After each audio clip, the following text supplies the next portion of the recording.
자, 민사소송법 조문 읽기. 여기는 굉장히 중요한 조문들입니다. 이게.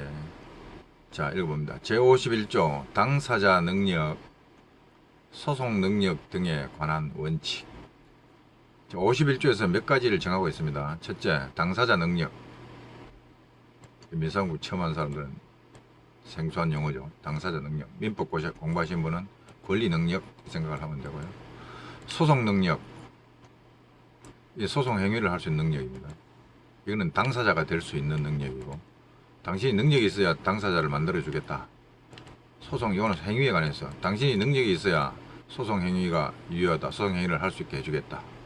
소송 무능력자, 소송 능력자가 아닌 사람이 소송 무능력자. 소송 무능력자 누구 어떻게 하냐? 법정 대리가 있어야겠죠. 소송 무능력자의 법정 대리. 그러니까 여기서 정하는 게 당사자 능력 문제, 소송 능력 문제, 소송 무능력자의 법정 대리 문제, 그 다음에 소송 행위에 관한 필요한 권한의 수요. 요거는 또 독립적인 표현 같은데, 소송 무능력자의 법정 대리와 소송 행위에 필요한 권한의 수요는 아니죠. 예, 소송 행위에 필요한 권한의 수요. 요거는 이제 소송 대리권 수요하는 문제.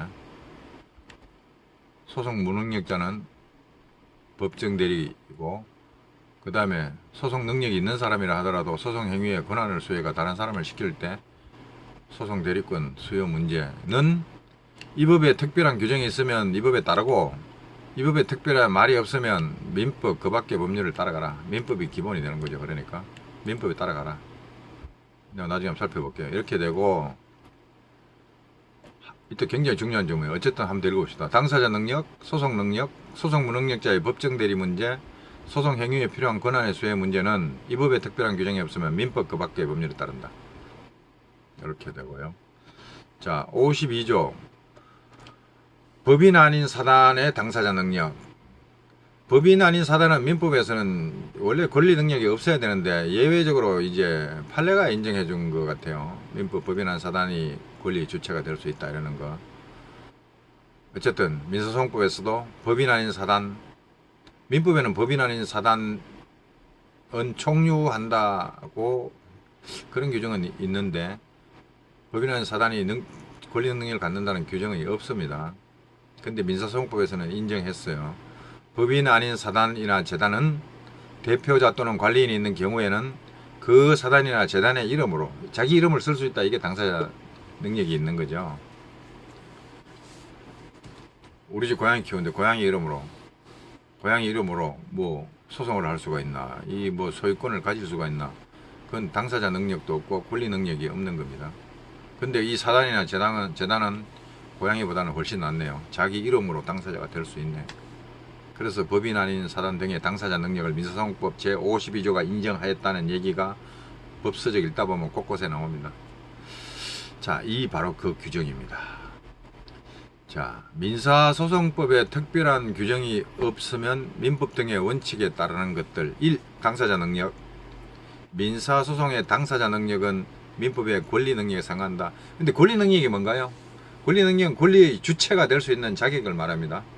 사람, 법인, 사망한 사람은 권리 능력이 없죠. 권리를 가질, 권리의 주체가 될 자격이 주어지지 않는 겁니다. 태아의 권리 능력, 뱃속에 있는 아이가 권리 능력이 있나 없냐, 권리의 주체가 될 수 있냐 없냐, 이거 갖고 많이 논쟁이 있었고요. 자, 어쨌든 당사자 능력은 그와 같이, 그러면 권리 능력은 소송을 떠나서 실체법상으로 내가 권리를 가질, 권리의 주체, 권리의 객체는 뭐 물건이나 뭐 재산, 기타 등등, 인간이 사람이 아닌 그 객관적인 외부 세계에 존재하는 것들이 권리의 객체, 지배 대상이 되는 거고요. 근데 그래서 지배하니까 인간이 또 다 지배하려고 하면, 그렇어요. 그 식이에요. 동물 보호 이런 거 생각하면 인간이 동물을 다 지배해서 되겠습니까? 물론 저 돼지고기도 먹고 오늘 뭐 그랬다마는 소고기도 먹고 하지만은 그래도 개나 고양이 이제 이런 거, 개나 고양이 이런 거는 그 식이 하네요. 그건 좀 지배 대상, 객체, 이렇게 보기는 약간 거시기하다, 거쓱하다 그 생각이 들고, 여하튼 권리의 객체가 있고 권리의 주체가 있고 권리의 주체는 사람, 법인 이런 건데 이에 상응하여 절차법에서는 당사자가 될 수 있냐로 따집니다. 당신은 당사자 능력이 있냐? 당사자, 소송의 주체죠. 소송의 주체. 권리의 능력은 권리의 주체. 당사자 능력은 소송의 당사자, 소송의 주체.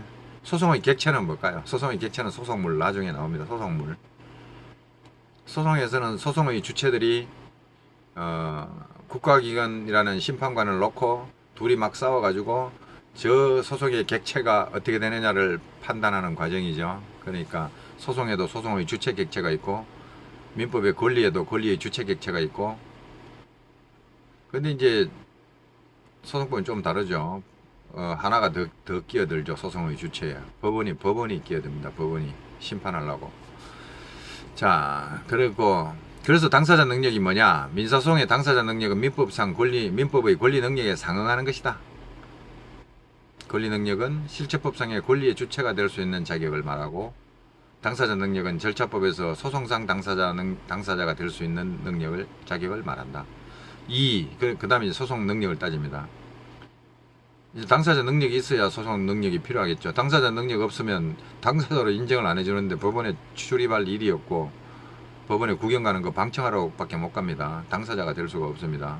당사자 능력이 없으면 소송 능력을 부여할 수가 없습니다. 소송 능력은 당사자이니까 소송 행위를 하라고, 거기서 다시 검토, 정신 똑바로 박혀 있어 하고 이제 소송 능력이 있는지, 이게 이제 민법으로 말하는 행위 능력이죠. 민법의 권리 주체가 될 수 있다고 어린애가 행위 능력이 있습니까? 2살짜리가 판단 능력이 없으니까 행위 능력이 없죠. 이와 마찬가지로 어린애도 소송의 주체 원고 피고 될 수 있죠. 당사자 능력이 있습니다. 돌 지난 아이도, 돌이 안 지난 아이도 모체를 이탈하기만 하면 전부 노출설에 따라서 어머니의 자궁을 이탈하는 순간 완전히 몸 밖으로 나와야 됩니다. 발가락까지 샥 다 나오면 전부 노출. 이 순간부터 권리 주체가 될 수 있고 소송 당사자가 될 수 있습니다. 원고 걔 이름으로 원고 소송 대리인 세워갖고 걔 이름으로 원고 삼아서 하면 돼요. 근데 걔가 행위 능력이 있냐고요. 뭘 알아야지. 그러니까 소송 능력, 소송 행위를 할 수 있는 그런 기본적인 정신적 판단력을 갖고 있느냐. 문제가 소송 능력이 문제고, 이는 민법상의 행위 능력에 해당하는 것이고, 따라서 성인은 단독으로 소송 행위를 할 수 있다. 제한 능력자는 소송 행위를 단독으로 하면 안 되겠죠. 왜냐? 여기에 제가 그렇게 말할 수 있는 이유는, 제51조에서 소송 능력은 민법 그 밖의 법률에 따른다고 했으니까, 소송 능력, 이 행위 능력 아닙니까? 절차법상의 소송 능력은 실체법상의 행위 능력인데, 민법상의 행위 능력을 제한받듯이 소송 능력도 제한받는다. 이렇게 해석이 되죠. 제가 이래놓고 자신이 없어가지고, 야, 이거 맞나? 이렇게 생각했는데 올라가 보니까 바로 있네. 자, 3. 소송 무능력자의 법정대리. 그러니까 이제 어린애 같은 애들 소송 무능력자 법정대리, 민법상의 법정대리인이 맡으면 돼요. 왜냐? 소송 무능자의 법정대리에 관한 것도 민사소송법에 특별히 규정한 게 없으면 민법으로 가라고 했으니까 민법상의 법정대리인이, 소송대리인이, 소송법에서도 법정대리인이 되겠죠. 그 다음에 소송대리권의 수요. 이거는 이제 특별 규정이 있습니다. 변호사만 대리인이 될 수 있도록 민사소송법에 특별 규정을 두었다.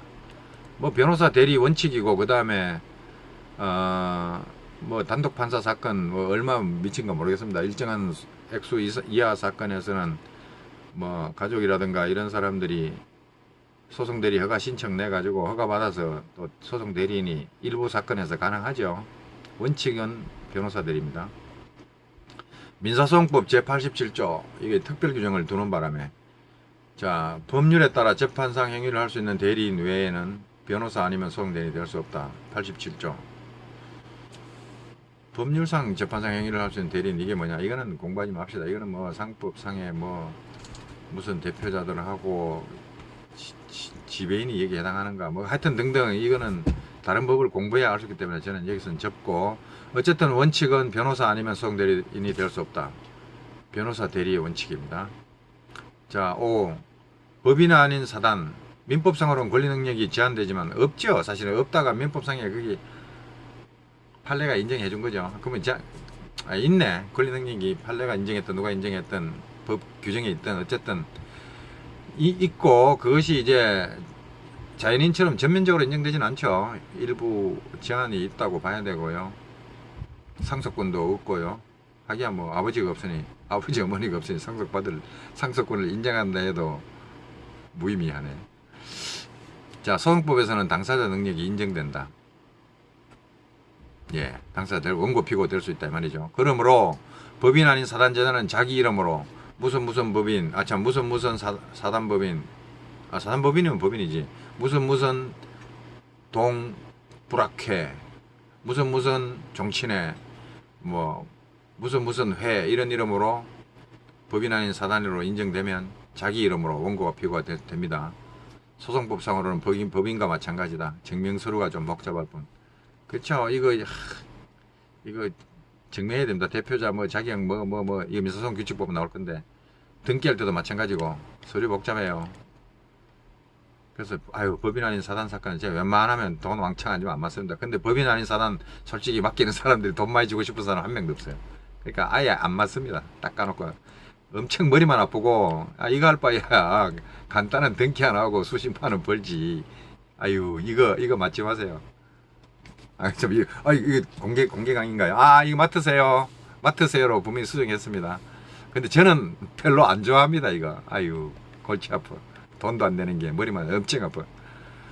자, 당사자 능력, 소송 능력 등에 대한 원칙은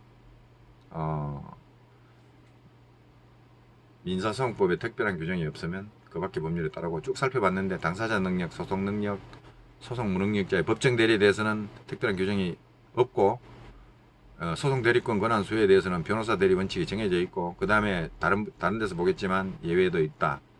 법인 아닌 사단 등은 52조에 따라 당사자 능력이 있다라는 점까지만 정리하고 마치겠습니다.